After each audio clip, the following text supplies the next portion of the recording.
tere! Oleme täna tulnud Seemajõe äärde, et rääkida ühest feederpüügi olulisemast asjast. Selleks on põhjaloodimine. Ja täna näitamegi teile, kuidas seda teha ja ka mõned nipid selle juurde veel. Et siis põhjaloodimiseks võib kasutada ükskõik millist feederritva, rulli, nööri, pole väga vahet. Aga mina kasutan täna selleks Elite Feeder 100 ritva, Diamond Feeder 5 rulli ning sellist feeder kontsepti loodimistina. Ja peal on mul täna nöör. Saab ka loodida tamiiliga, aga kuna nöör on venimatu, ei veni, siis tunneb sellega erinevaid põhjakonalusi ja põhjareljeefi paremini. Nii, aga alustame siis loodimisega.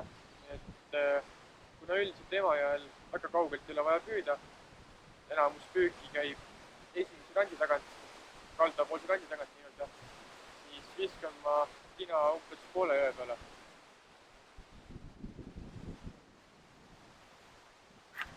Sinna tinal põhja vajuda ja hakkame tina aeglaselt mööda põhja tõmbama.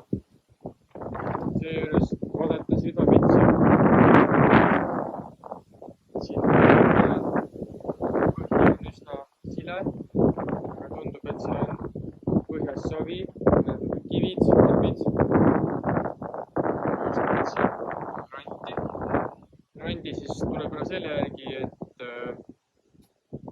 tõmbamine muutub järsult niisuguseks raskemaks ja sujuvalt raskemaks. Mitte ei takerdu korraks kinni, vaid ta on ühtlaselt raske.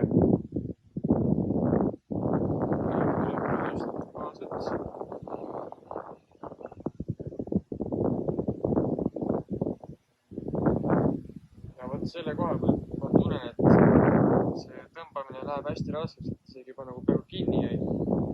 Kui nüüd veel tõmmata, siis hästi raske on tõmmata. See ongi rant. Ja üldiselt püük käibki seda esimesel.